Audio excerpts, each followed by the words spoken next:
Bapak Ibu, sementara kita tinggalkan segala kesibukan dan tanggalkan segala permasalahan yang sedang kita alami. Karena iman timbul oleh pendengaran akan firman.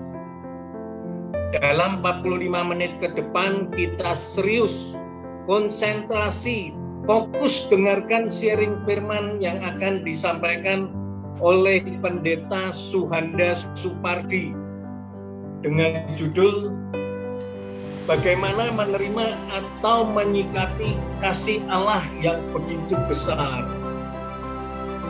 Silakan, Pastor. Iya, terima kasih, Pak Fran. Sama-sama. Baik, Bapak Ibu sekalian, terima kasih atas kesempatan yang diberikan untuk men-sharingkan firman Tuhan, dan biar kiranya firman Tuhan menjadi berkat bagi kita semua. Dan temanya adalah bagaimana menerima atau menyikapi kasih Allah yang begitu besar. Nah, bagaimana menerima atau menyikapi kasih Allah yang begitu besar? Tentu berbeda-beda orang dalam menanggapi, menerima atau menyikapi kasih Allah itu.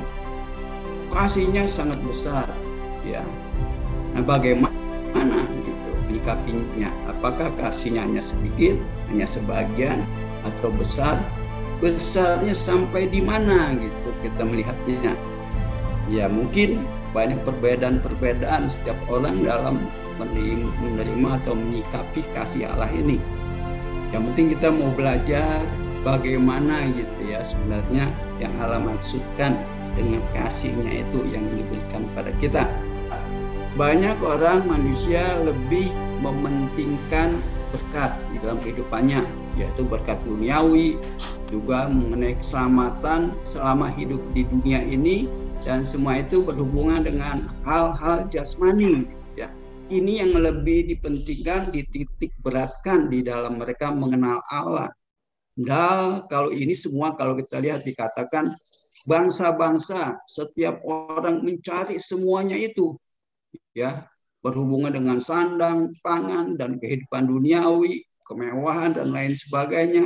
Semua bangsa mencari, setiap orang mencari, bukan orang Kristen saja. Gitu. Bapak Surgawi tahu, gitu kan, mengetahui hal ini, gitu.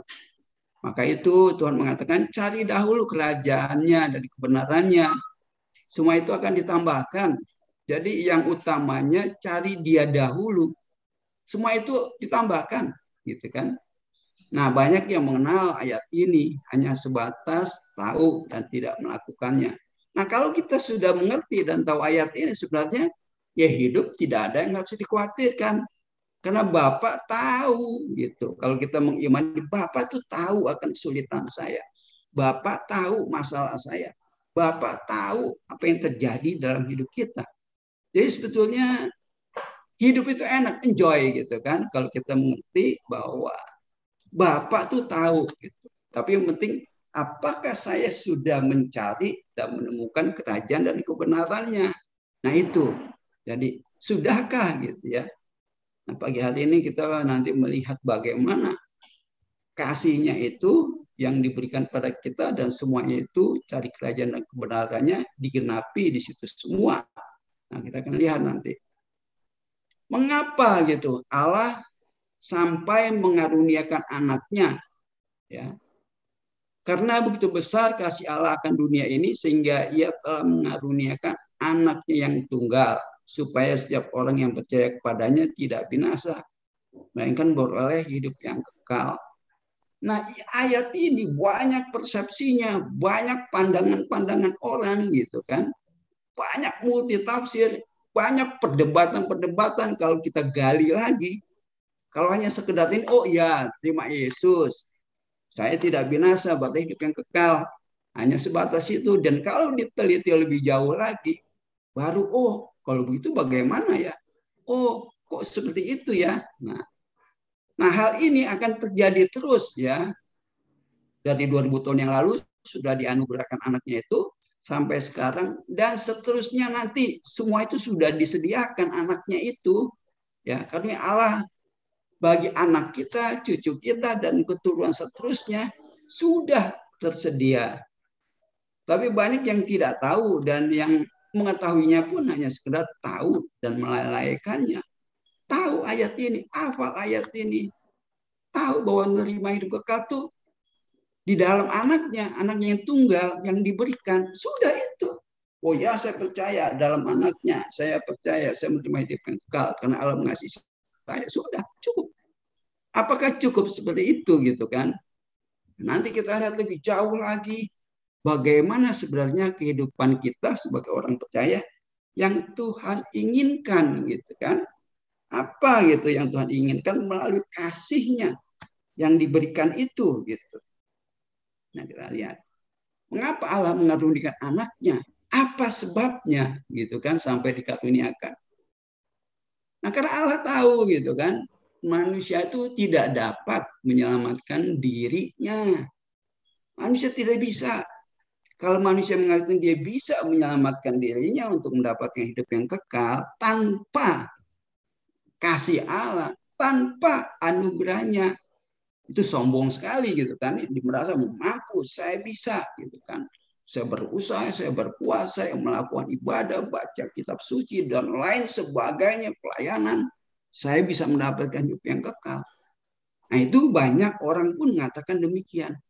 Jadi untuk supaya diselamatkan berbagai macam cara dia lakukan. Jadi dirinya bukan berdasarkan kasih Allah itu yang begitu besar.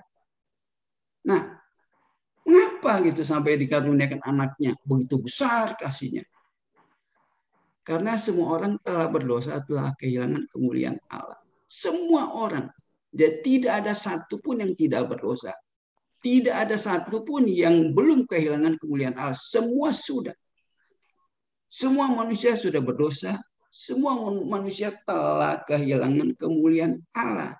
Sudah terjadi. Dan tidak ada yang bisa membantah. Karena dosa itu memang mereka sendiri menjalani, mengakuinya. Gitu kan? Dan kalau kita hitung coba berapa dosa kita. Satu hari kita berdosa berapa banyak. Sebulan berapa banyak.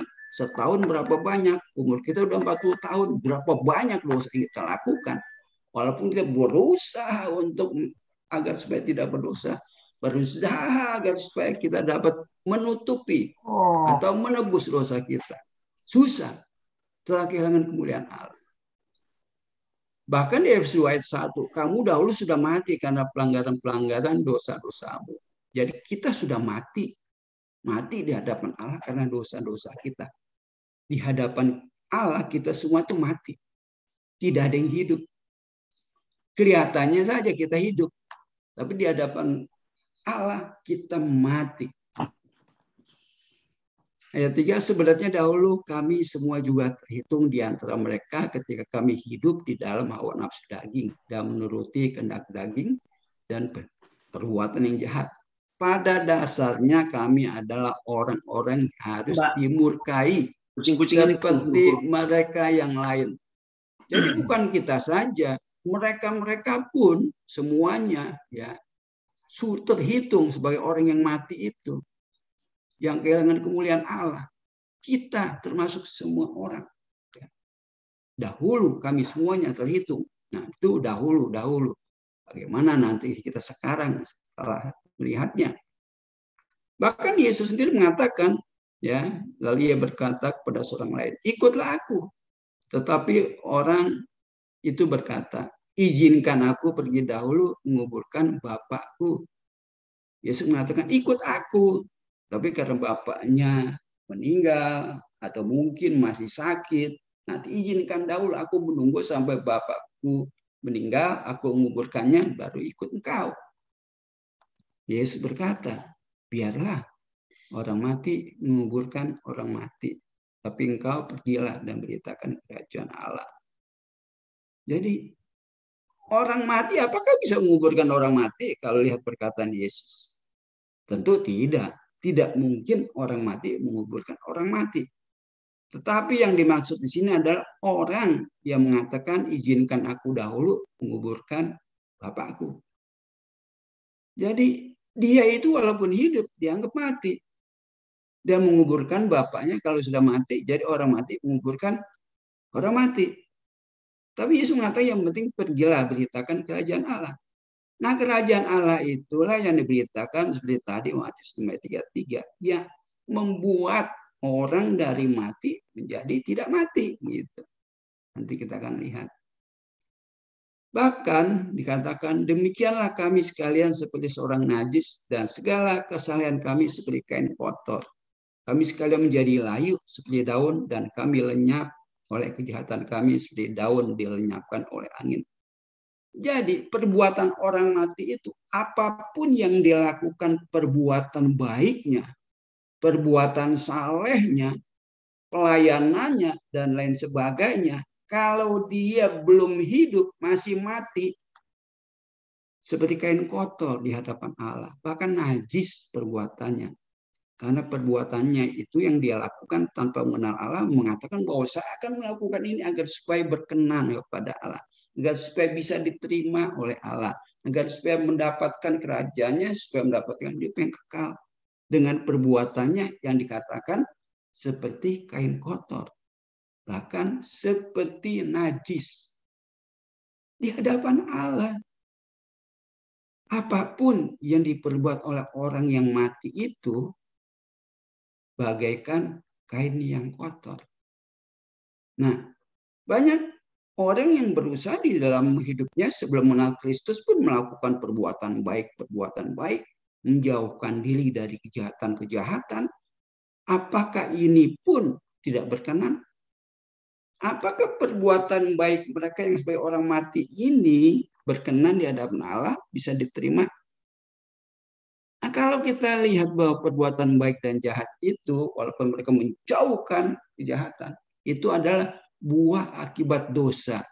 Buah akibat makan buah pohon pengetahuan baik dan jahat. Sehingga mereka tahu baik dan jahat. Mereka tahu baik dan jahat, berusaha berbuat baik, menjauhkan kejahatan di dalam keberdosaan, di dalam keadaan yang mati itu. Jadi apapun yang dilakukan, semuanya itu di dalam keberdosaan, di dalam apa yang dikatakan tadi, orang yang mati. Jadi seperti najis, seperti kain kotor, apapun yang dilakukan oleh semua manusia yang sudah dikatakan oleh Allah, berdosa, dan sudah kehilangan kemuliaan Allah. Lanjut. Nah, hanya karena kasih Allah itulah yang menyelesaikan masalah dosa manusia. Jadi manusia melakukan berbagai macam cara apapun tidak dapat menyelesaikan masalah dosa. Karena itu begitu besar kasihnya, anugerahnya itu, sehingga diselesaikan masalah dosa yang manusia tidak dapat mengatasinya. Di mana manusia tidak dapat melawan kuasa dosa itu. Roma 5 ayat 17. Jika karena dosa satu orang, maut berkuasa atas satu orang itu. Terlebih lagi orang-orang yang menerima kelimpahan anugerah dari karena karunia kebenaran akan memerintah di dalam kehidupan melalui orang itu, yaitu Kristus Yesus. Maut berkuasa karena satu orang, dan juga kehidupan kebenaran yang akan memerintah di dalam kehidupan melalui orang itu, yaitu Kristus Yesus. Jadi hanya melalui satu orang Adam, melalui satu orang Kristus. Jadi sama seperti melalui satu pelanggaran semua orang menerima hukuman, demikian juga oleh perbuatan kebenaran satu orang, perbuatan seluruh manusia menerima hidup dan pembenaran. Jadi melalui satu pelanggaran semua orang menerima hukuman, yaitu hukuman dosa, hak mati di hadapan Allah. Dan melalui satu orang itulah perbuatan kebenaran satu orang, yaitu Kristus itu, maka seluruh manusia menerima hidup dan pembenaran. Jadi kita menerima hidup dan dibenarkan, maka itu carilah kerajaan Allah dan kebenarannya. Kebenarannya kita dianggap di dalam pembenaran Allah itu. Jadi melalui satu orang itu yang perbuatan kebenarannya seluruh manusia menerima hidup dan kebenaran. Yang mati tadi menerima hidup. Yang tadi di hadapan Allah segala perbuatannya najis dan kotor, setelah menerima hidup ini, maka semua perbuatannya adalah dianggap sebagai pembenaran di hadapan Allah. Filipi 3 ayat 9. Aku ditemukan dalam Kristus bukan dalam kebenaran yang benar dari diriku sendiri yang kudapatkan dari hukum Taurat, tetapi yang datang oleh iman dalam Kristus. Dalam Kristus yaitu kebenaran dari Allah yang berdasarkan pada iman. Jadi di sini kita lihat, bukan karena perbuatan kita, apalagi hukum Taurat, banyak orang masih melakukan hukum Taurat. Jadi bukan karena dari hukum Taurat. Kebenaran itu dari diriku yang melakukannya. Tetapi iman dalam Kristus. Iman dalam Kristus itu apa? Yaitulah kebenaran dari Allah yang berdasarkan pada iman. Kebenaran dari Allah yang berdasarkan iman, bukan berdasarkan perbuatan. Perbuatan apapun yang dilakukan bukan kebenaran Allah, tapi kebenaran dari Allah yang berdasarkan iman, yaitu dalam Kristus. Jadi bukan berdasarkan apa yang kamu lakukan, apa yang kamu taati, apa yang kamu kerjakan di dalam hukum Taurat. Sebab di dalam Dia Allah telah memilih kita sebelum dunia dijadikan, supaya kita kudus dan tak bercacat di hadapannya. Dalam kasih Ia telah menentukan kita dari semula oleh Yesus Kristus untuk menjadi anak-anaknya sesuai dengan kerelaan kehendak-Nya. Sebelum dunia dijadikan, Allah sudah mengatakan ya, agar supaya orang itu kudus dan tak bercacat. Bagaimana? Jadi sebelum dunia dijadikan, Allah sudah membuat sesuatu rencana agar supaya manusia disebut kudus dan tak bercacat di hadapannya. Oh, nggak mungkin kan manusia bisa kudus. Nggak mungkin kan manusia tanpa cacat di hadapannya. Ya, berdasarkan perbuatan manusia, ya tidak mungkin. Siapa yang bisa kudus? Siapa yang tak bercacat di hadapannya? Semua manusia bercacat. Gitu kan? Dalam kasih, Ia menentukan kita dari semula sebelum dunia dijadikan itu oleh Yesus Kristus untuk menjadi anak-anaknya. Jadi dari semula melalui Yesus Kristus kita menjadi anak-anaknya sesuai dengan kerelaan kehendak-Nya. Jadi sebelum dunia dijadikan, ya di dalam kasih-Nya, di dalam Kristus itu, di dalam Dia, Allah sudah memilih, sudah menentukan. Tapi seringkali dikatakan bahwa Allah yang memilih, yang menentukan, gitu kan. Tetapi kalau kita lihat bukan seperti itu, gitu kan. Kalau kita lihat ke gambaran daripada Bahtera Nuh, bahwa yang masuk ke dalam Bahtera, yang ada di dalam Bahtera itulah yang selamat dari kematian, dari air bah, dari penghukuman. Jadi Allah sudah menentukan dari semula waktu memberitahuan kepada Nuh membuat Bahtera, nanti yang masuk ke dalam Bahtera itulah yang selamat sebelum air bah datang. Sebelum hukuman datang, sebelum air bah datang, Nuh diminta untuk membuat perahu agar supaya orang nanti bisa masuk ke dalamnya. Yang masuk ke dalam itu bukan Allah yang menentukan, mereka yang masuk nanti si anu dari penduduk sekitarnya.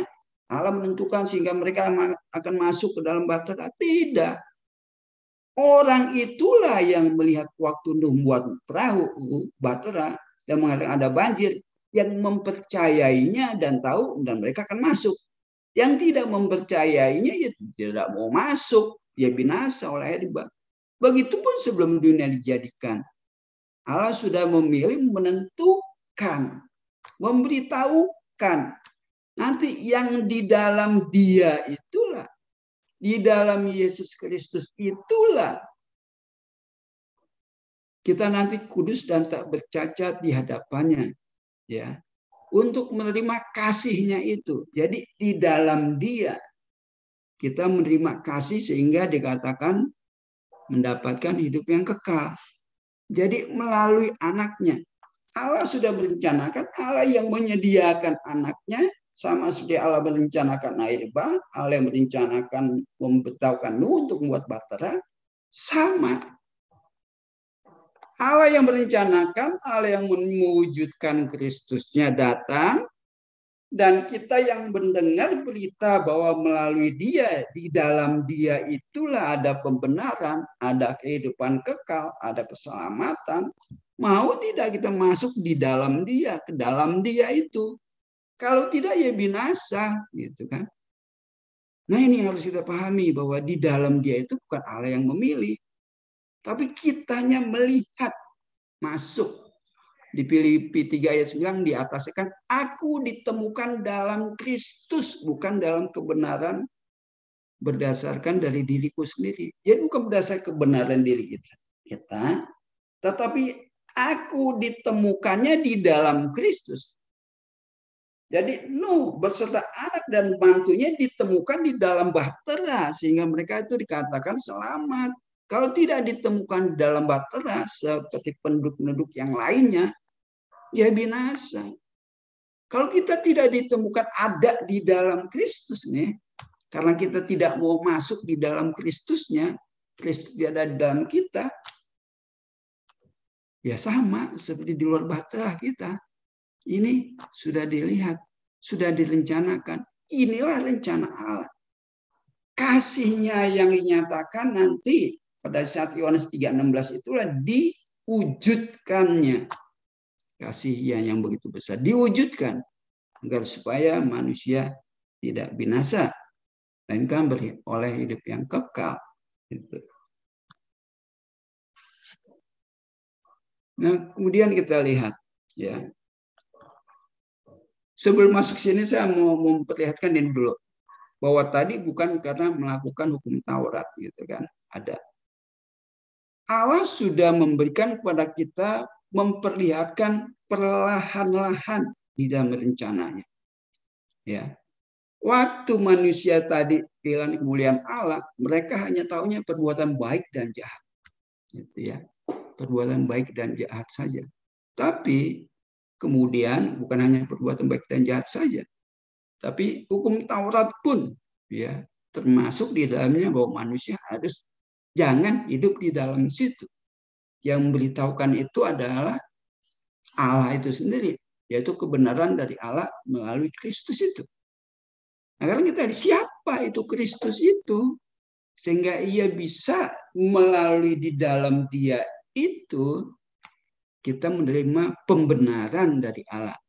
Pembenaran dalam iman melalui Kristus itu. Siapakah dia? Filipi 2 ayat 6. Walaupun memiliki rupa Allah, ia tidak menganggap kesetaraannya dengan Allah itu sebagai milik yang harus dipertahankan. Walaupun memiliki rupa Allah, dia adalah rupa Allah ya, yang menjadi manusia. Sebaliknya ia membuat dirinya tidak memiliki apa-apa dan mengambakan diri sebagai budak untuk menjadi sama dengan rupa manusia. Ia membuat dirinya menjadi sama seperti manusia. Seperti manusia. Tidak menganggap kesetaraannya dengan Allah. Dia itu memiliki rupa Allah. Dia itulah jalannya. Yesus berkata, akulah jalan dan kebenaran dan kehidupan. Tidak ada seorang pun yang datang pada Bapa kalau tidak melalui aku. Jadi jelas, dia itulah Allah yang mengambil rupa manusia, datang ke dalam dunia ini, dan dia itulah jalannya untuk sampai kepada Bapa. Dia adalah Allah yang mengambil rupa manusia. Jadi dia bukan seorang nabi yang mengajarkan ajaran-ajaran agar supaya diikuti ajarannya agar supaya manusia taat untuk mendapatkan hidup yang kekal. Bukan. Kalau nabi mengajarkan ajaran-ajarannya agar supaya manusia mengikuti, mentaati ajaran-ajarannya sehingga berkenan pada Allah. Nabi seperti itu hanya menyampaikan ajaran. Gitu. Rasul pun begitu menyampaikan ajaran-ajaran agar supaya mengenal kepada Kristus yang dalam rupa Allah itu datang menjadi manusia. Jadi kalau kita lihat ini, ya, Allah yang mengasihi manusia itu datang, ya, menjadi manusia, dan dialah jalannya bagi yang mau mempercayainya. Nah, sekarang kalau dikatakan, ya, kasih karunia atau anugerah dari Allah itu melalui Kristus, menerimanya bagaimana supaya selamat, gitu ya. Bagaimana saya menerima kasih karunia atau anugerah dari Allah yang melalui anak tunggalnya itu supaya diselamatkan, menerima hidup yang kekal. Nah, dikatakan di sini melalui iman, ya, iman. Tadi dikatakan melalui iman di dalam Kristus itu. Nah, jelas sekali. Efesus 2 ayat 8. Sebab oleh anugerah kamu diselamatkan melalui iman, dan ini bukan dari dirimu sendiri, bukan dari diri kita. Ada yang kalau menganggap dari diri kita, ya sudah menyalahi. Tapi karunia Allah, bukan hasil usahamu. Jangan mengatakan saya yang lakukan, saya yang berusaha. Supaya tidak ada seorang pun yang menyombongkan diri. Jadi tidak ada orang yang dapat menyombongkan diri untuk menerima karunia ini dan mendapatkan hidup yang kekal.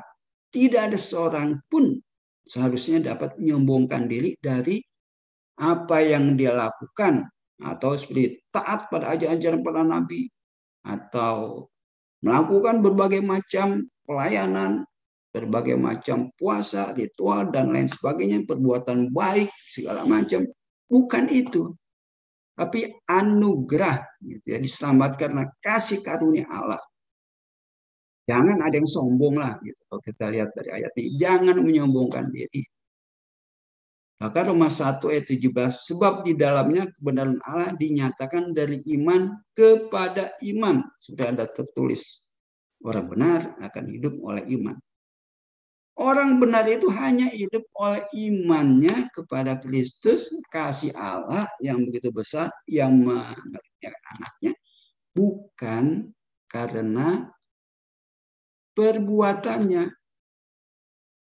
Hidup orang benar karena iman ini, yang semuanya karena Allah, yang semuanya karena kasih karunia, semuanya karena anugerah Allah.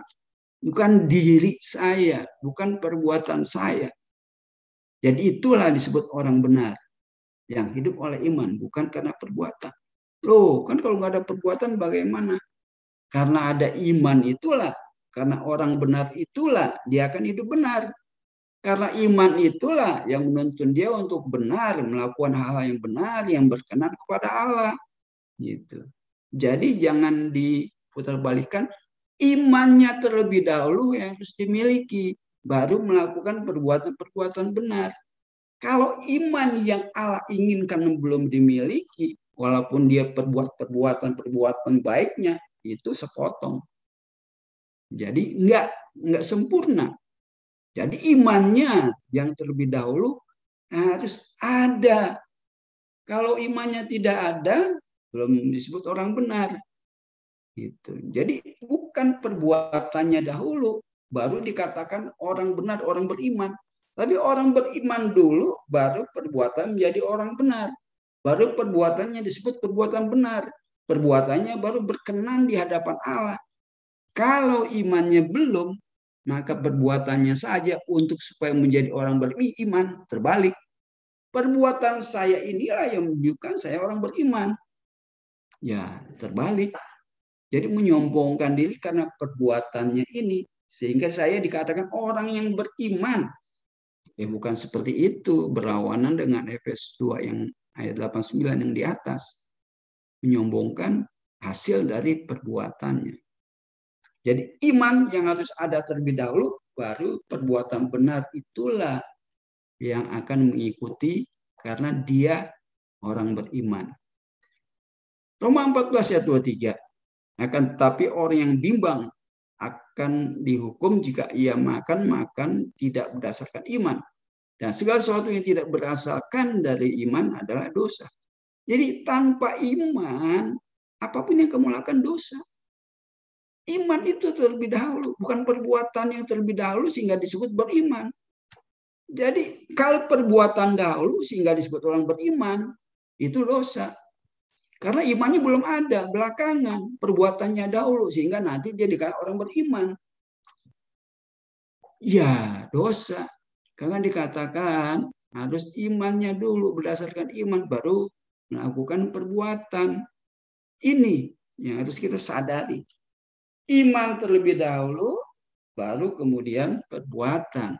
Ya, jadi karena segala sesuatu bukan berdasarkan iman adalah dosa. Kalau kita berdasarkan perbuatan saya sehingga dikatakan orang beriman, imannya itu belakangan yang kita harapkan. Jadi kita yang kuat harus menanggung kelemahan orang yang tidak kuat dan tidak menyenangkan diri sendiri. Hendaklah setiap orang di antara kita menyenangkan sesamanya demi kebaikannya untuk membangun rohaninya. Oleh karena itulah kita saling mengerti gitu ya. Untuk membangun rohani seorang, kita tidak bisa memaksakan, kita tidak bisa membangun kerohanian seorang karena kita, tapi kita melihat kelemahan-kelemahan orang, gitu ya. Sehingga apa yang kita lakukan, ya, jangan sampai tidak menyenangkan gitu. Jadi kita melihat dengan bijak bagaimana nih kita memberitakan iman itu, gitu ya, agar supaya jangan menjadi bahkan menjadi batu sandungan. Kalau Kisah 12 ayat 26 ayat 17, aku akan menyelamatkan kamu dari bangsamu ini dan dari bangsa-bangsa lain yang kepada mereka aku mengutusmu untuk membuka mata mereka sehingga mereka berbalik dari kegelapan kepada terang dan dari kuasa iblis kepada Allah, supaya mereka menerima pengampunan atas dosa-dosa serta menerima bagian di antara orang-orang yang telah dikuduskan oleh iman di dalam aku. Jadi ini adalah tugas yang diberikan gitu ya, agar supaya dia untuk membuka mata ya, sehingga berbalik dari kegelapan pada terang, dari kuasa iblis kepada Allah. Untuk apa? Menerima pengampunan atas dosa-dosa. Menerima pengampunan atas dosa-dosa. Sudahkah kita menerima pengampunan atas dosa-dosa kita? Atau belum? Atau masih belum nih, saya belum menerima pengampunan. Karena saya masih merasa bahwa saya masih orang berdosa. Saya merasa masih sebagai orang yang berdosa. Saya merasa sebagai orang yang masih berbuat dosa.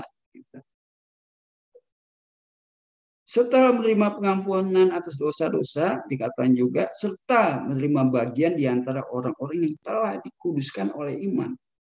Kalau kita belum menerima pengampunan atas dosa-dosa, maka kita belum termasuk di antara orang-orang yang telah dikuduskan oleh iman itu di dalam Kristusnya itu. Jadi di dalam Kristus itu kita menerima pengampunan atas dosa-dosa dan juga menerima bagian orang-orang yang telah dikuduskan oleh iman itu yang di dalam Kristus itu, di dalam Dia itu. Jadi sebenarnya jelas gitu ya, mudah untuk kita lihat bahwa pengampunan dosa-dosa itu kemudian kita pun akan menerima bagian orang-orang yang telah dikuduskan. Telah, bukan saya merencanakan hidup kudus, bukan, tapi telah. Saya harus agar supaya hidup saya kudus menjadi kudus, bukan telah, bukan akan. Karena di mana bagaimana supaya dikuduskan oleh iman di dalam Kristus itu. Jadi menerima dengan iman itu diselamatkan karena imannya itu. Kemudian kita lihat, karena semua orang yang hidup dari pekerjaan hukum Taurat berada di bawah kutuk. Sebab sudah tertulis, terkutuklah yang tidak setia melakukan segala sesuatu yang tertulis dalam hukum Taurat. Setelah kita tahu bahwa kita sudah dikuduskan, menerima bagian itu, pengampunan dosa. Nah, kita lihat bahwa kita jangan hidup dari pekerjaan hukum Taurat, hukum-hukum Taurat. Terkutuk. segala sesuatu. Kalau kita tidak setia, segala sesuatu. Jadi jelas sekarang bahwa tidak ada seorang pun yang dibenarkan di hadapan Allah oleh hukum Taurat. Sebab orang akan hidup oleh iman. Taurat perbuatan. Sebab tidak ada seorang pun dibenarkan oleh Allah di dalam hukum Taurat. Sebab orang akan hidup oleh iman. Kamu lepas dari Kristus jikalau kamu mengharapkan kebenaran oleh hukum Taurat, kamu hidup di luar kasih karunia. Jika kamu berusaha untuk dibenarkan dengan menjalani hukum Taurat, hidupmu telah dipisahkan dari Kristus dan kamu telah meninggalkan anugerah. Jadi jelas.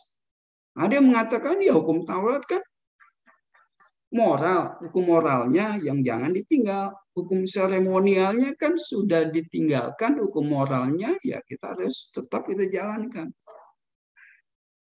Yesus mengatakan satu iota tidak akan dihilangkan sebelum dunia berlalu. Tapi mengapa kalau hukum seremonial udah berapa puluh kalimat yang dihilangkan, yang tidak dilakukan? Berapa puluh kalimat? Gitu. Jadi kalau berapa puluh kalimat, sebenarnya kan lebih dari satu iota. Jadi sebenarnya langit dan bumi sudah berlalu kalau menurut Yesus perkataan yang dia katakan gitu. Jadi kalau satu iota saja Yesus katakan jangan dihilangkan, sekarang sudah berpuluh-puluh kalimat orang pun tidak lakukan. Nah, tinggal tergantung kita apakah kita mau lakukan Taurat atau tidak. Karena tidak ada seorang pun yang bisa melakukannya. Nah, kita lihat di sini Allah ya, sebentar saya katakan, saya ulang lagi, memperlihatkan cara perlahan-lahan. Sebelum kita mengenal Tuhan, sebelum mengenal Allah, semua manusia sebelum mengenal Allah taunya perbuatan baik dan jahat. Semua. Begitupun orang yang sebelum Kristen, begitu dia masuk Kristen, mengenal Kristus, iman di dalam Kristus, bahwa dikatakan kamu diselamatkan bukan karena kamu perbuatan baik dan jahat, tapi dengan iman.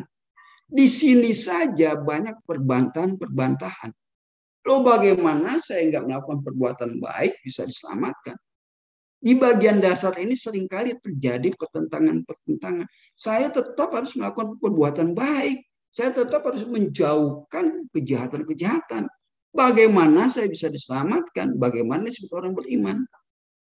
Nah ini enggak melihat bahwa dengan iman itu, nah perbuatan baik dan jahat seperti tadi saya katakan buah dari pengetahuan baik dan jahat. Semua hidup di situ. Dan Allah minta kita beralih. Kalau dahulunya saya tidak melakukan kejahatan, kalau dahulunya sebelum mengenal Yesus saya berusaha sebaik mungkin. Setelah mengenal Yesus di dalam iman, masa perbuatan kita lebih tidak baik dari sebelumnya? Coba pikirkan.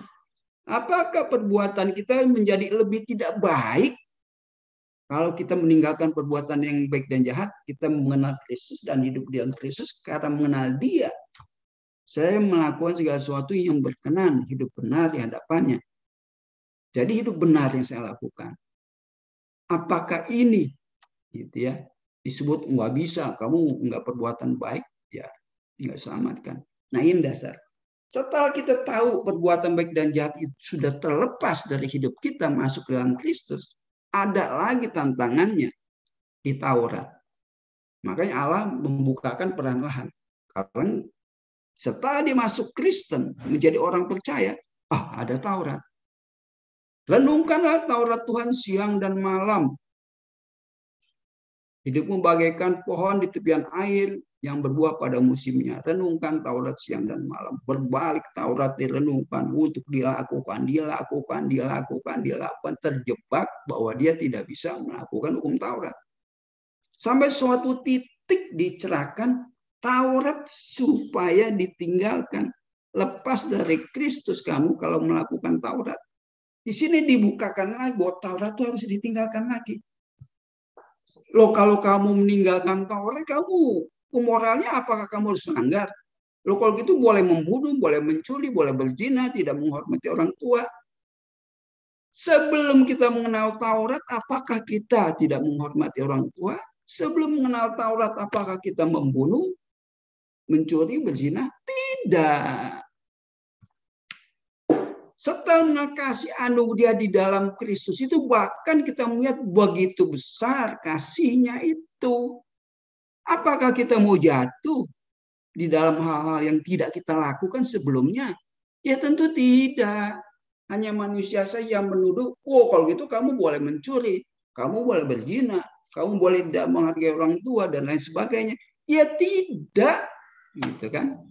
Tidak akan kita lakukan itu karena kita sudah menjadi orang benar yang hidup karena iman itu. Dan hidup yang benar itu yang nanti dipimpin ke arah yang berkenan kepada Allah itu. Jadi Allah bukakan satu persatu itu. Nanti kita masuk yang lebih jauh lagi, ya nanti terserah bisa dilihat, bisa menerima atau tidak, apa dipertentangkan, gitu ya.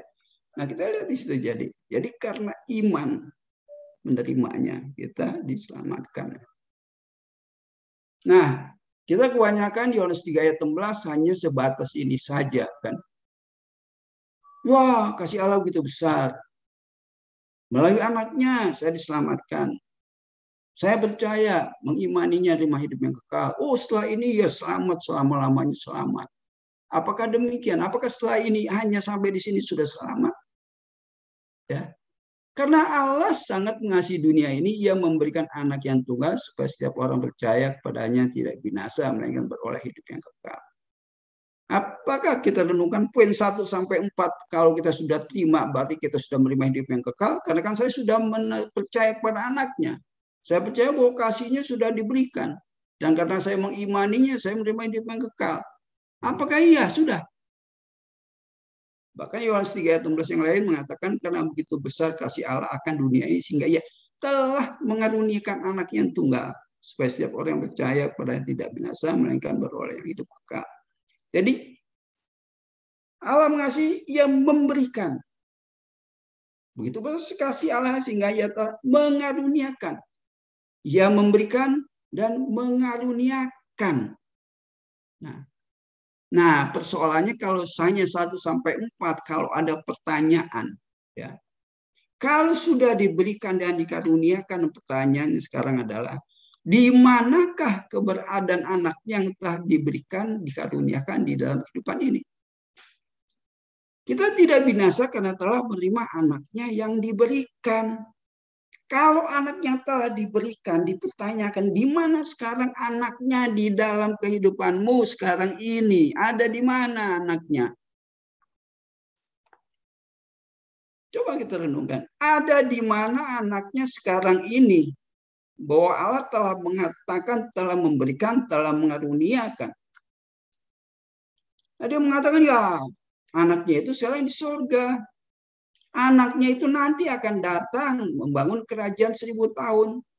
Anaknya nanti akan datang mengangkat saya. Anaknya nanti akan datang menjemput saya menjadi mempelainya. Nanti anaknya. Sekarang di mana? Pertanyaannya. Kalau hanya 1 sampai 4. Nah, kalau dipertanyakan di mana anaknya itu di dalam hidupmu? Seperti kalau kamu diberikan mobil Alphard, ya, nih kuncinya, nih mobilnya. Kamu masuk, kamu jalankan, kamu bisa tidak cerita keadaan mobil Alphard itu di dalamnya? Tentu bisa. Kalau kamu dikasih cek 10M, kamu bisa cerita nggak? Cek 10M itu kamu apakan? Tentu bisa, karena kamu sudah terima. Oh, cek itu saya cairkan di bank. Nah, sekarang saya beli rumah yang 2M. Kemudian sisanya 250 juta saya belikan perabotan di dalamnya dan lain sebagainya. Sisanya saya masukkan di dalam deposito dan saya makan setiap bulan dari situ. Dan nanti saya ada rencana bisnis saya akan gunakan. Kamu bisa cerita apa yang sudah diberikan. Kamu bisa hidup di dalam apa yang sudah diberikan. Kalau ditanya di mana ceknya itu, ini saya ceritakan itu dia. Nah, kalau diceritakan sekarang di mana anaknya itu yang diberikan, yang dikaruniakan di dalam hidupku, di mana? Pertanyaannya. Ya Yohanes 3 ayat 16, Kita hanya sebatas itu saja tanpa mempertanyakan kelanjutannya, di mana anaknya telah diberikan. Apakah benar ada atau nanti-nanti? Nah itu yang menjadi pertanyaan penting untuk kita. Kita boleh hafal Yohanes 3 ayat 16. Tapi di dalam pelaksanaan aplikasi di hidup kita, ada sesuatu yang miss, yang belum. Di mana anaknya yang diberikan itu? Adakah keberadaan anaknya di dalam kehidupan kita? Pertanyaannya. Kejadian 3 ayat 9. Akan tetapi Tuhan Allah memanggil manusia itu dan berkata, di manakah engkau pada waktu Adam memakan pohon buah pengetahuan yang baik dan jahat? Tuhan datang dan mengatakan, di manakah engkau Adam? Di manakah engkau? Adam menjawab, aku mendengar engkau sedang berjalan dalam taman dan aku takut karena aku telanjang. Karena itu aku bersembunyi. Karena dosa dia itu bersembunyi. Kata Allah, siapa yang mengatakan kepadamu bahwa engkau telanjang? Apakah engkau makan dari pohon yang kepadamu kuperintahkan supaya jangan dimakan itu? Adam melanggar. Ingin menjadi seperti Allah. Makan pohon pengetahuan baik dan jahat. Dan dia tahu dia telanjang. Ketelanjangannya ini dia tahu. Dan itu adalah melanggar keberdosaan, dibilang kehilangan kemuliaan Allah. Dan kemudian Tuhan membuat pakaian dari kulit binatang diberikan pada manusia dan untuk istrinya lalu mengenakannya kepada mereka. Ya, kita lihat apa maksud dari kejadian ini. Galatia 3 ayat 26-27. Sebab kamu semua adalah anak-anak Allah karena iman dalam Yesus Kristus. Karena kamu semua yang dibaptis dalam Kristus telah mengenakan Kristus. Jadi yang kita dibaptis di dalam Kristus bukan baptisan secara lahiriah ya. Dibaptis di dalam Kristus telah mengenakan Kristus. Bila telah diberikan, dikaruniakan, seharusnya ada bersama-sama dengan kita. Bahkan waktu kelahirannya saja dikatakan dia itu Immanuel, Allah beserta dengan kita. Nah pada waktu Adam memakan buah, Allah berjalan dan mengatakan, Adam di manakah engkau? Aku telanjang. Nah sekarang kalau kita balik, kalau Allah bertanya kepada kita. Misalnya nama Yohanes.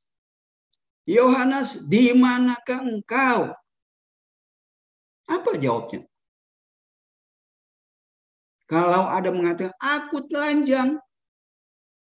Yohanes akan mengatakan, ini aku, Tuhan, aku mengenakan Kristus, mengenakan pakaian, mengenakan Kristus itu. Apa yang akan Allah jawab kalau jawaban kita seperti itu? Kalau pada Adam, Allah mengatakan, engkau makan buah pohon pengetahuan baik dan jahat. Kalau kita mengatakan saya mengenakan Kristus, Allah akan menjawab apa? Apakah engkau memakan pohon kehidupan, buah dari pohon kehidupan itu yang aku tidak larang? Apakah engkau memakan buah pohon kehidupan? Nah, sudahkah kita makan buah pohon kehidupan sehingga mengenakan Kristus? Kristus ada bersama dengan kita. Yang diberikan, yang dikaruniakan bersama Immanuel di dalam hidup kita. Bisa tidak kita mengatakan demikian? Dia Immanuel bersama dengan kita. Bukan nanti-nanti kita bersamanya, bukan setelah meninggal kita hidup bersama dengan dia. Sekarang ini pun kalau Tuhan mengatakan, di manakah engkau? Aku di dalam Kristus. Oh, engkau makan buah pohon kehidupan. Yes. Itu yang Allah inginkan. Terjadi tidak dalam kehidupan kita? Nah itu. Kalau berada di dalam dia dalam kita. Yesus katakan, siapa makan dagingku dan minum darahku tinggal di dalam aku dan aku di dalam dia. Ini yang Allah inginkan dari sebelum dunia dijadikan, yang tadi kita di manakah engkau Adam, sampai kepada gambaran daripada Bahtera Harunu, sampai terjadi Yesus mengatakan siapa makan dagingku, minum darahku, aku tinggal di dalam aku dan aku di dalam engkau. Menjadi satu kesatuan bahwa memang kita sudah menerima anak tunggal karena kasih Allah yang begitu besar. Bahkan akulah pokok anggur. Ya. Orang yang tinggal di dalam aku dan aku di dalam dia, ia akan berbuah banyak. Karena terpisah dariku, kamu tidak dapat berbuat apa-apa. Kalau terpisah, engkau tidak dapat berbuat apa-apa. Ini saya ambil dari sabda, dari terjemahan Alkitab yang terbuka gitu ya. Terpisah dariku, kamu tidak dapat berbuat apa-apa. Kalau Yesusnya manusia di surga, bahwa nanti dia akan datang dalam kerajaannya. Oh, saya nanti akan dijemput. Setelah saya mati, baru saya bisa bertemu dengan dia. Kita lepas, terpisah dariku, kamu tidak dapat berbuat apa-apa. Jadi, kalau dia tidak bersama dengan kita, ya kita terpisah. Aku sudah disalibkan, Galatia 20, bukan lagi ini ayat yang biasa, sudah sering kita dengar, bukan lagi aku yang hidup, melainkan Kristus yang hidup dalam aku.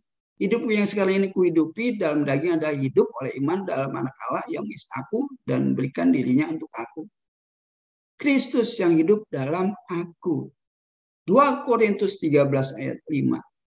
Nah, saya ambil dari yang tadi Alkitab terjemahan buka. Ujilah dirimu sendiri untuk melihat. Nah, sekarang kita melihat nih. Kita menguji diri kita, kita lihat. Kita lihat diri kita. Apakah kamu tetap di dalam imanmu? Nah, uji diri kita. Apakah iman kita, ya? Kita lihat di sini. Apakah kita tetap dalam iman? Selain uji, melihat, periksa dirimu sendiri. Atau apakah kamu tidak mengenali dirimu sendiri? Ya. Bahwa Kristus Yesus ada di dalam dirimu. Jadi kalau Yesus Kristus tidak ada di dalam diri kamu, kamu tidak mengenali diri kamu. Kamu tidak memeriksa diri kamu. Kamu tidak menguji diri kamu. Apakah Yesus itu ada di dalam saya? Kalau kamu tidak melihat Yesus ada di dalam diri kamu, nah itu kecuali kalau kamu gagal dalam ujian. Jadi kamu gagal dalam melihat diri kamu gagal dalam memeriksa diri kamu tidak bisa menguji diri kamu bahwa Yesus itu ada kalau tidak bersama dengan kamu. Jelas ini. Jadi kita mengujilah diri kita sekarang, kita lihat ya. Kita kenali diri kita. Uji, lihat, periksa sekarang ini. Kenali apakah Kristus ada di dalammu. Nah, kalau kamu meriksanya tidak ada, kamu gagal di dalam melihat diri kamu, di dalam memeriksa diri kamu, di dalam menguji Yesus ada atau tidak. Itu penting sekali gitu. Nah, Yohanes 2 ayat 23. Ketika Yesus berada di Yerusalem selama perayaan Paskah, banyak orang percaya dalam namanya karena melihat tanda-tanda ajaib yang dilakukannya. Akan tetapi Yesus sendiri tidak mempercayakan dirinya kepada mereka karena ia mengenal semua orang. Ini penting sekali.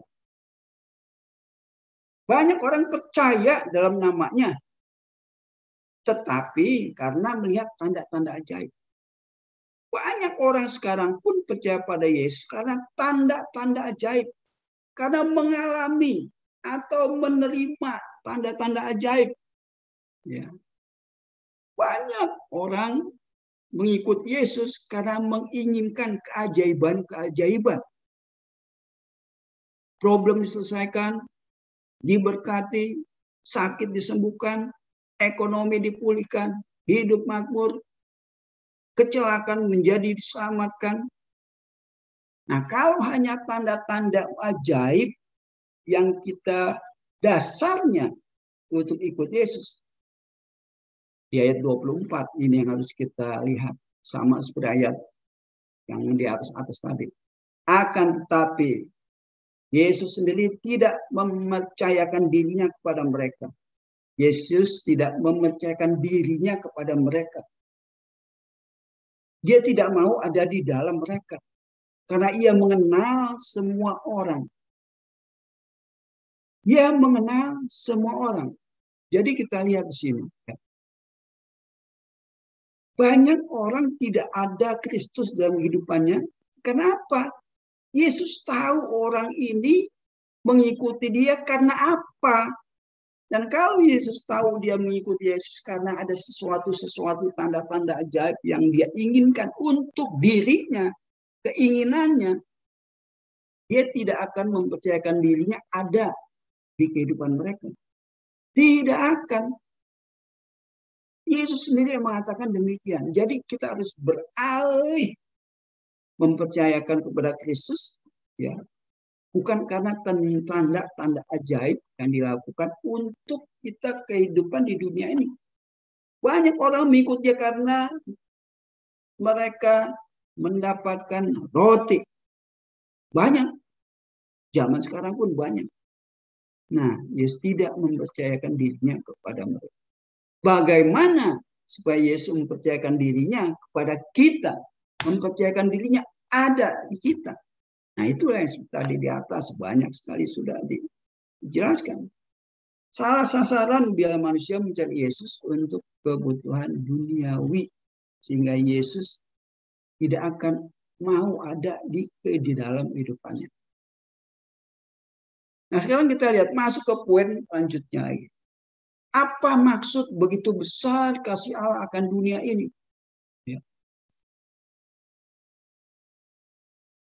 Allah good, ya, so good, ya.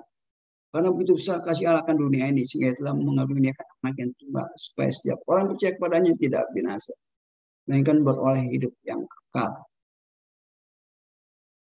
Nah, banyak orang kalau berhenti di sini yang seperti tadi, walaupun Yesus sudah ada di dalam dirinya, masih belum tuntas. Karena walaupun dia mengatakan bahwa Yesus ada dalam dirinya, yang menjadi masalah, bagaimana nih di dalam hidup saya selanjutnya?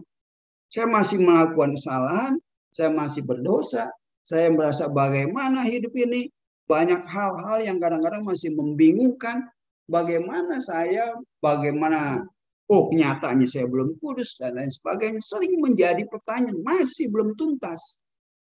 Masih belum tuntas walaupun orang mengatakan Yesus ada di dalam dia ada di dalam Yesus. Banyak pertanyaan yang masih belum bisa dijelaskan. Mengapa saya masih berdosa? Penyelesaiannya bagaimana? Saya belum kudus. Apakah saya juga harus mentaati segala perintah-perintahnya supaya mendapat hidup yang kekal? Menjalankan segala firman-Nya supaya mendapat hidup yang kekal. Bagaimana kalau saya tidak mentaatinya? Bagaimana kalau saya melanggarnya? Masih menjadi pergumulan walaupun mengatakan Yesus sudah ada di hidupnya. Nah, kadang kita apa sih gitu ya? Berkata begitu besar kasih Allah, tidak begitu diperhatikan, tidak begitu digali. Saya tahu kasih dikenal ya kasih eros, berlandaskan pada nafsu, keinginan yang tidak pernah habisnya. Kasih storge, kasih yang terjadi antar saudara, yaitu sering terjadi, saling saudara, saling mengasihi. Kasih filia, kasih yang terjadi antara teman dan sahabat, ini ada terjadi, bahkan mati untuk sahabat itu pun ada orang seperti itu. Kasih agape, kasih yang dilakukan tanpa pemberi atau mengharapkan imbalan, walaupun dibalas dengan air tuba, kasih ini identik dengan kasih Allah. Jadi, ada juga orang-orang walaupun disakiti, walaupun dibalas dengan hal yang tidak baik, dia tetap mengasihi. Ada orang-orang seperti itu. Allah menginginkan bukan hanya kasih storge dan filia, kasih agape. Nah, karena identik ya. Kalau manusia diminta untuk dapat menerapkan kasih agape, ini yang memang Allah inginkan dalam kehidupan. Apakah Allah pun tidak memberlakukan kasih agape itu terhadap mereka yang telah diberikan anaknya dengan mengimani mereka menerima hidup yang kekal? Nah, sekarang apakah Allah pun kepada orang yang sudah menerima anaknya yang sudah mengimaninya dan percaya menerima hidup yang kekal. Nah, kita lihat sekarang. Apa kasih Allah yang begitu besar? Apa kasih Allah yang dikatakan melimpah? Apa yang dikasihkan Allah tidak terbatas, tidak ada batasnya. Panjang, lebar, luas, dalam, tak terhingga. Nah, kasih yang bagaimana yang Allah berikan di Yohanes 3 ayat 16. Begitu besar kasih Allah, begitu besar. Nah, kita lihat. Kasih Allah yang begitu besar itulah yang menyelesaikan setiap pertanyaan-pertanyaan kita. Yang menuntaskan pergumulan-pergumulan kita. Menuntaskan, menyelesaikan pertanyaan-pertanyaan yang tak terjawab. Nah, kita lihat apa yang dimaksud kasih Allah yang begitu besar. Kasih Allah yang begitu besar adalah kasih agape. For God so loved the world, He gave His only begotten Son, whosoever believeth in Him, not perish but have everlasting life. Love.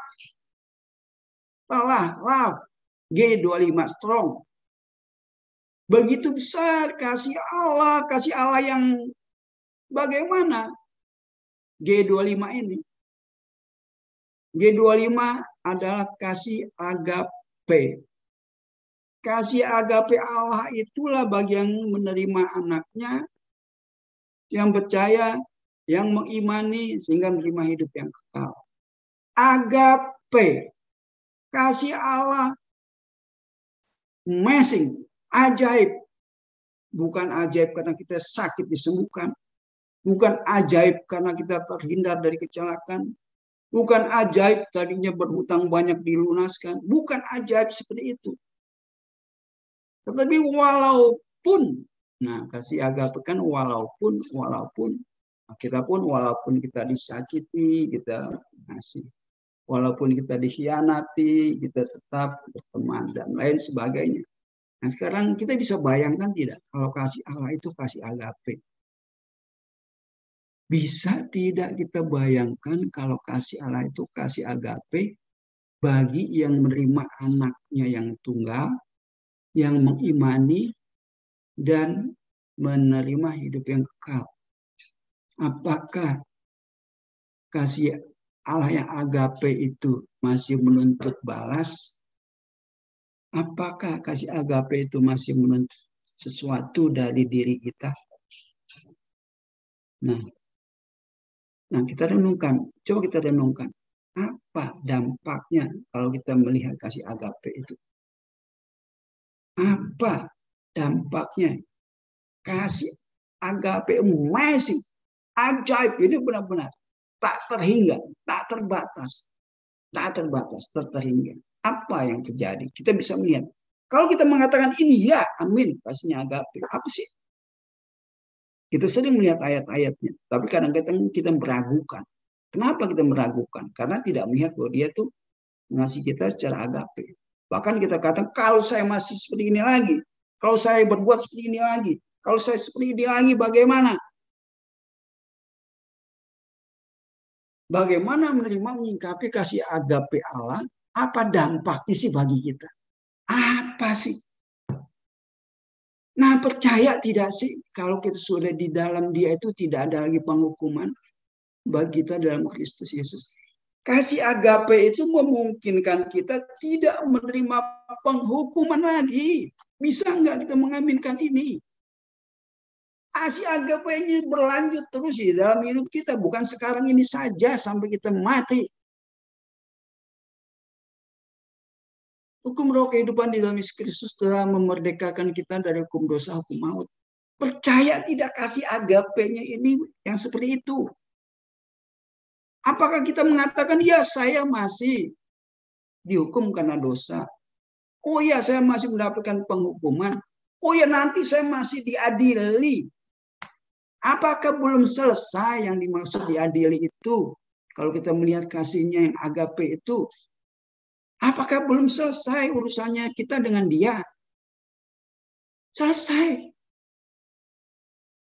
Dia mengatakan kamu telah ditebus dengan harganya lunas. Lunas. Apakah masih dituntut dibayar? Apakah masih ada tuntutan dari kasih agape itu? Ya ada. Apakah ia dituntut masih? Apakah kita sudah dilepaskan dari kuasa kegelapan, dipindahkan ke dalam kerajaannya? Bukan nanti-nanti kerajaan. Sudah dipindahkan. Apakah akan dikeluarkan lagi kalau kasihnya agape? Apakah akan dikeluarkan? Tidak. Tidak dikeluarkan lagi. Berbahagialah yang diampuni pelanggaran-pelanggaran tetapi dosanya. Bisa nggak kita berbahagia melihat kasihnya agape itu? Berbahagia sudah seharusnya. Sudah berbahagia. Sudah diampuni. Sudah ditutupi. Karena apa? Kasihnya yang begitu besar. Tapi yang ada di dalam Kristus ya. Yang benar-benar mempercayai kasihnya itu agape. Banyak orang mempercayai kasih Allah tuh ya kecil, sebagian, belum sepenuhnya. Berbahagia orang yang dosanya tidak diperhitungkan oleh Allah. Kita nggak diperhitungkan, tidak dituntut. Nggak dituntut, kamu lakukan ini, kalau nggak lakukan ini, kamu berdosa. Kamu kalau tidak setia melakukan firman, kamu ada hukumannya. Kalau kamu tidak melakukan hal-hal demikian, pelayanan, berpuasa, baca firman tiap pagi, dan sebagainya, aku akan tuntut. Aku akan hukum. Nah, ada konsekuensinya. Nah, inilah. Jadi, kalau begitu, kita boleh sebebas-bebasnya. Itulah makanya saya katakan tadi. Kita dibukakan bertahap ya. Dari perbuatan baik dan jahat, kemudian hukum Taurat, kemudian sampai ke sini. Nah, ini memang kita tidak jual. Seperti orang mengatakan, CCM nggak bisa menjual. Ya, ini juga kita nggak bisa menjual kepada seorang atau orang yang baru percaya. Kita tidak bisa beritakan hal ini. Perbuatan baik dan jahat aja dibantah, bagaimana kita nggak berbuat baik? Hukum Taurat aja dibantah, bagaimana kita tidak lakukan Taurat hukum moralnya? Enak aja. Apalagi kalau sampai tahap seperti ini, akan dibantah lagi. Nggak mungkin lah katanya. Apa iya kasih Allah itu seperti itu? Apa iya kita tidak diminta untuk melakukan sedikit dalam hidup kita? Ini. Kalau percaya padaku, seperti kata kitab suci, dari dalam dirinya akan mengalir aliran air. Apakah aliran air hidup itu akan berhenti? Apa akan di-stop? Ya tidaklah. Nah, itu dimaksud Yesus adalah roh yang akan diterima orang padanya, sebab itu belum diberikan karena Yesus sudah dimuliakan. Apakah rohnya belum diberikan? Sudah. Nah, kalau sudah diberikan rohnya, apakah bisa diambil lagi? Apakah akan diambil lagi?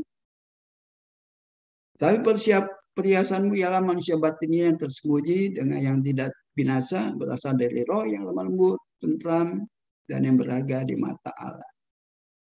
Yang tidak binasa, apa kita akan dibinasakan lagi?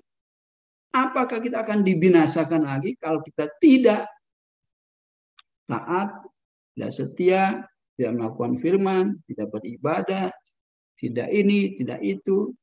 Dan kita mengertilah bagaimana kita hidup setelah memahami kasih agape ini.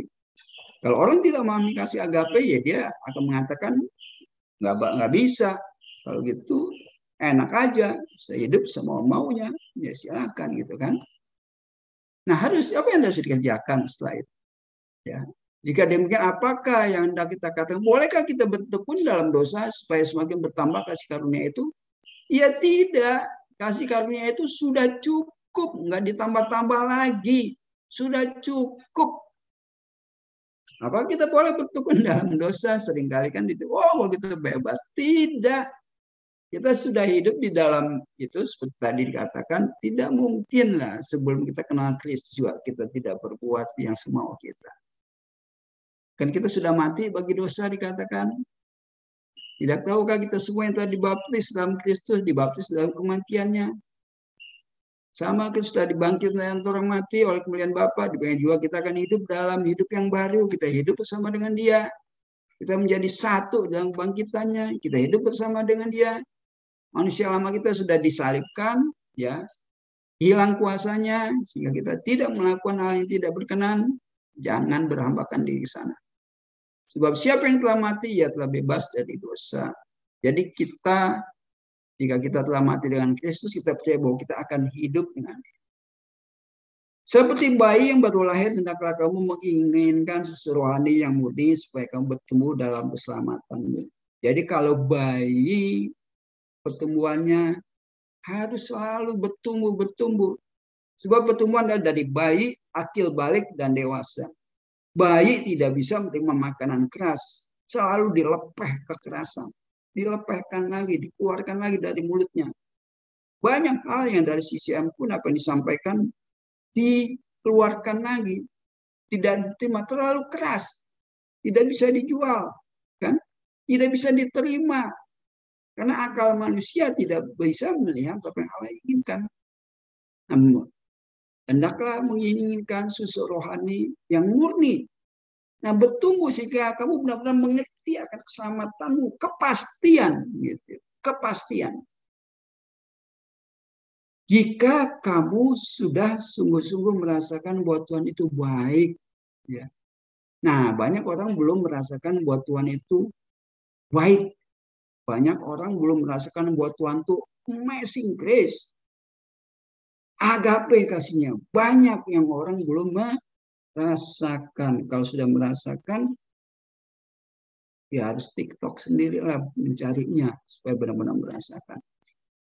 Kemudian kita lihat, ya, apa sih sebenarnya yang Yesus inginkan? Ini saya percepat. Yohanes 21 ayat 15. Yesus selesai makan saat dia setelah kebangkitan bertanya kepada Petrus, apakah kamu mengasihi aku?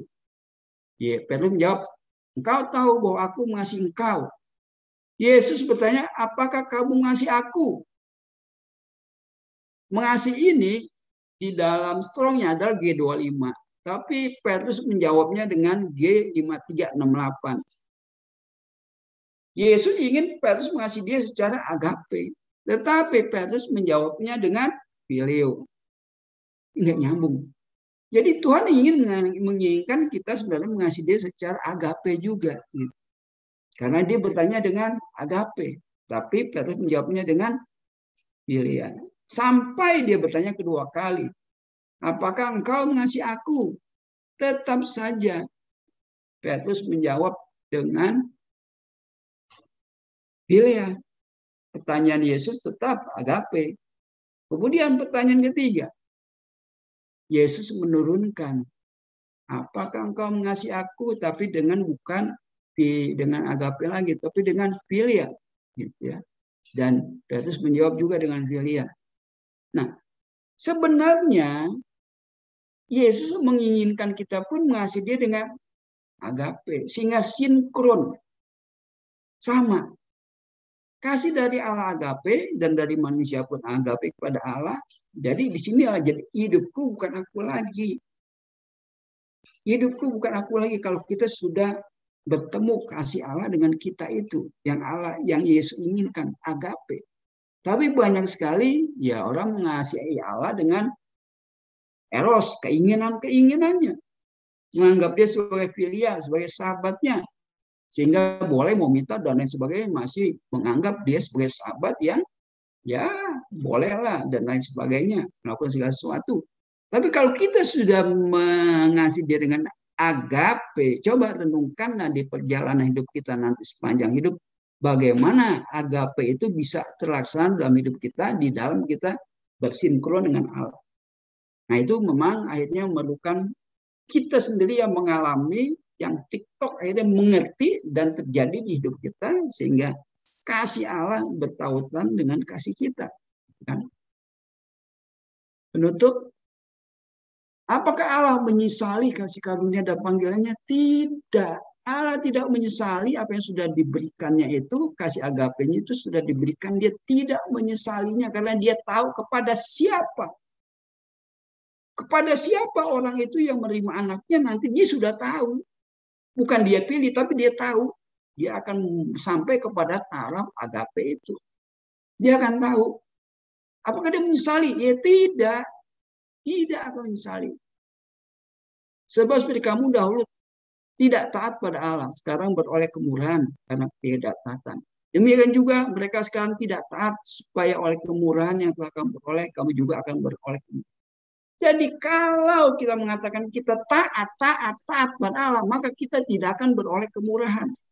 Semua manusia sudah dikurung ke dalam ketidaktaatan. Tidak ada orang yang mengatakan dirinya taat. Kalau dia mengatakan dirinya taat, dia tidak akan beroleh kemurahan. Banyak orang untung mengatakan ingin taat firman Tuhan, taat firman Tuhan. Di dalam hidupnya mentaati. Nah, kalau mereka berdasarkan ini di dalam hidupannya, imannya, mereka tidak akan beroleh kemurahan. Berjalanlah dengan ketaatan, berjalanlah dengan usahamu, berjalan dengan apa yang kau ingin kerjakan. Silakan. Nah, tidak akan menerima. Sebab Allah mengurung semua orang dalam ketaatan supaya dapat bukan kemurahannya. Kemurahan itu diberikan karena memang manusia tidak bisa taat. Oh, alangkah dalamnya kekayaan, hikmat, dan pengetahuan Allah. Sungguh tak terselidiki dan sungguh tak terselami jalan-jalannya. Sebab siapakah yang mengetahui pikiran Tuhan? Siapakah yang pernah menjadi penasihat? Susah, sulit. Tapi kalau kita sudah dibukakan, kita disikapkan, kita akan mengerti. Dan raja-raja di dalam meneliti, kita akan sampai di penuntutan pikiran Tuhan sama dengan siapa yang pernah memberi sesuatu padanya, harus menggantikannya. Sebab segala sesuatu adalah dari Dia. Segala sesuatu dari Dia. Dan oleh Dia. Dan kepada Dia. Dialah kemuliaan sampai selamanya. Amin.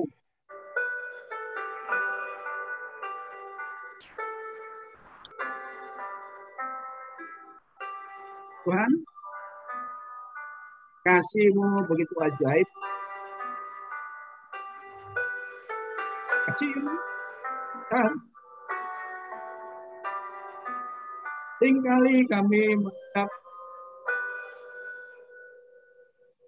hanya sekedar yang kami nikmat. Kami menganggap bahwa kalau kami disembuhkan adalah baik.